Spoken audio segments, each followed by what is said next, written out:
जी प्रयागराज से। राधे राधे। राधे राधे महाराज जी। महाराज जी, हम ग्रस्त और नौकरी पेशे वाले हैं। आपके आशीर्वाद से हमारे जीवन में बहुत बदलाव आया है और हम भगवत मार्ग पर चलने का साहस जुटा पाए हैं। इतना तो समझ आ गया है कि महाराज जी कि इस मार्ग पर चलना बहुत कठिन है, लेकिन नाम का सहारा लेकर आगे बढ़ने की कोशिश। कठिन तब लगता है जब हमको संसार प्रिय लगता है।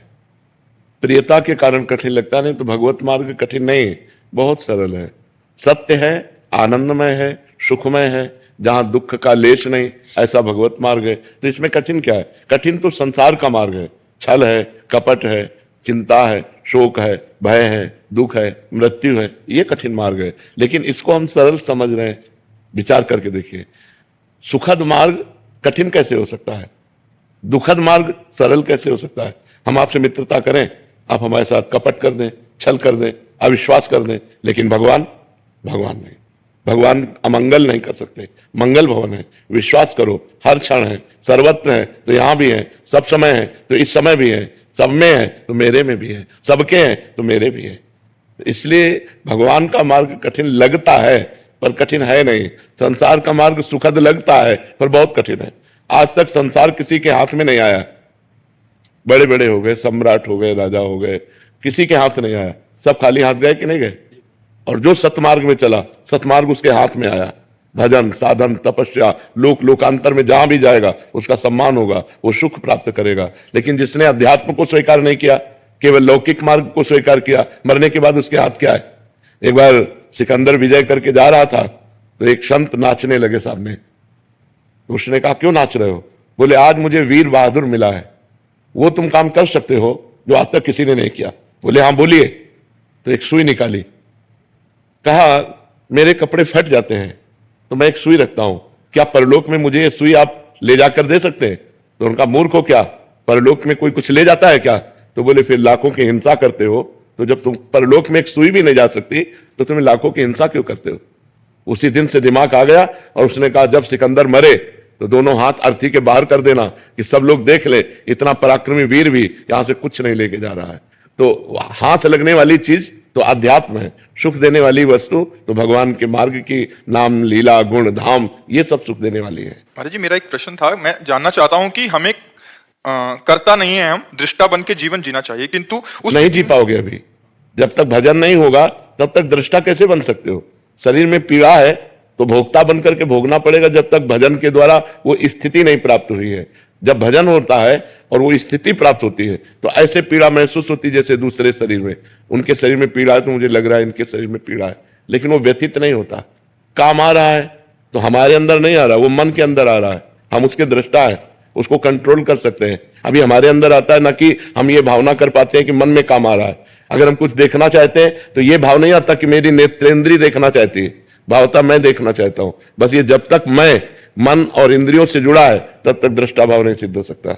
उसके लिए भजन करके निर्मल होना, जैसे जैसे मन निर्मल होगा वैसे वैसे आप दृष्टा भाव में आते चले जाएंगे, और जैसे जैसे मन मलिन होगा वैसे अहम मन में लीन होता चला जाएगा। मैंने ये किया, मैं करूंगा, मैं ऐसा कर सकता हूं। समझ पा रहे हैं आप? अनुज सिंगल जी, आगरा से। राधे राधे। राधे राधे महाराज जी। महाराज जी, आपके प्रवचन सुनने के बाद अतीत के गलत कार्यों के डर से नाम जप शुरू किया। करीब 2 साल हो चुके हैं। नाम जप करते करते अब केवल ये जानने की इच्छा रह गई कि भगवत मार्ग पर अभी भी नाम जप डर की वजह से हो रहा है या राधा रानी से प्रेम हो गया? अभी तो प्रेम तो अलग बात है। प्रेम जब हो जाएगा तो एक अलग स्थिति हो जाएगी, फिर कोई डर नहीं रह जाता, निर्भय हो जाता है, निश्चिंत हो जाता है, निश्चोक हो जाता है, और प्रभु से भी नहीं डरता। और प्रभु से कहता है, यत्र यत्र मम जन्म कर्मवीर नारके परमे पदे अथवा राधिका रत निकुंज मंडली तत्र तत्र हृदय में विराजताम।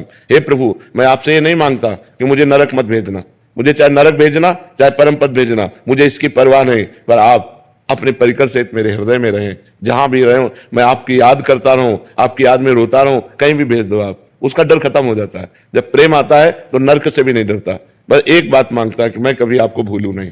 बिसरी हो ना बिसारी हो, यही दान मोहि देव, श्री हरिवंश के लाडिले मोहि अपनी कर ले। हे लाडिले ठाकुर राधा वल्लभ लाल, मुझे अपना बना लो, मैं आपको भूलूं नहीं और आप भी हमें ना भूलें, और जहां मना वहां भेज दो, मुझे कोई डर नहीं है।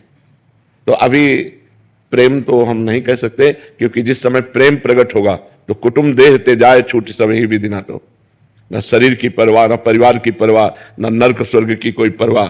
नर्क स्वर्ग अपवर्ग आस नहीं त्रास है, जा राखो ता रहो मान सुख रास है। न स्वर्ग की अपवर्ग मोक्ष की चाह नहीं है और नर्क से कोई भय नहीं है। निरंतर भगवान का भजन तो अभी चलता रहे।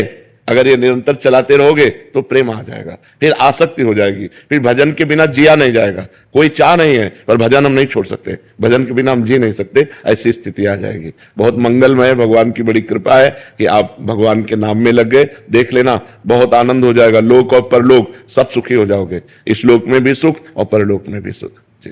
टीना कटारिया जी जयपुर से। राधे राधे।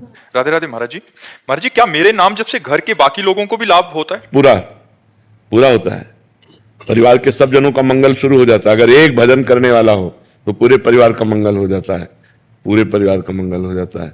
यहां तक कि 21 पीढ़ियां तर जाती हैं, शास्त्रों में वर्णन आया है।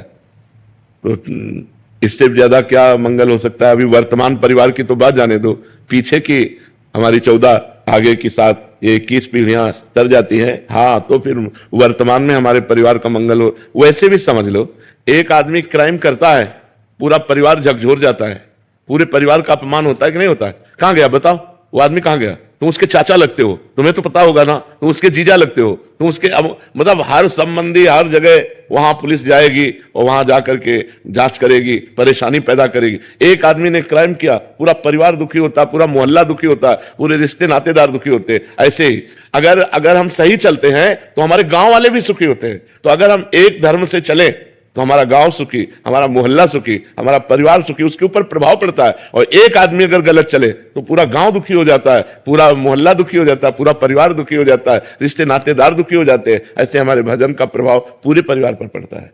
जी। अमन शर्मा जी। सर मेरा राधे राधे महाराज जी। महाराज जी आपके पास जैसा मरीज आता है आप उसको वैसी दवा देते हो। महाराज जी आपसे ब्रह्म ज्ञान की बात करता है कोई तो उसे वैसा बताते हैं, भक्ति की बात करता है तो भक्ति बताते हैं, कोई भगवत प्राप्ति के लिए आता है तो भगवत प्राप्ति। महाराज जी मैं चाहता हूं कि श्री जी का प्रेम और शरीर छूटने के बाद जैसे आप श्री जी के पास जाएंगे, महाराज जी मुझे भी वैसे ही जाना है। महाराज जी मुझे वैसे चलना पड़ेगा ना, वैसे चलना पड़ेगा। अगर हमको श्री जी के पास जाना है तो श्री जी के बनना पड़ेगा ना। श्री जी के पहले किसी संत महापुरुष की शरण में हो, उनसे दीक्षा लो, उनके अनुसार साधना करो। भले गृहस्थ में रहो लेकिन साधना करनी पड़ेगी। अब ऐसे तो नहीं कि हम आर्मी में जाना चाहते लेकिन ना हम दौड़ लगा रहे हैं, ना हम व्यायाम कर रहे हैं, ना हम कुछ कर, तो ऐसे आदमी कायर आदमी थोड़ी आर्मी में जाएगा। उसको तो वो करना पड़ेगा ना, उतनी दौड़, उतनी लंबाई, उतनी चौड़ाई, वो सब निशानेबाजी सब करना पड़ेगा। ऐसे जब श्री जी के पास जाते हैं तो इंद्रियों को अपने अधीन करना, मन को अधीन करना, गंदे आचरण न करना, ब्रह्मचर्य से रहना, पवित्र आहार पाना, हर समय नाम जप करना, दूसरे से मृदु व्यवहार करना, ये लक्षण है। धीरे धीरे हम श्री जी की तरफ बढ़ जाएंगे।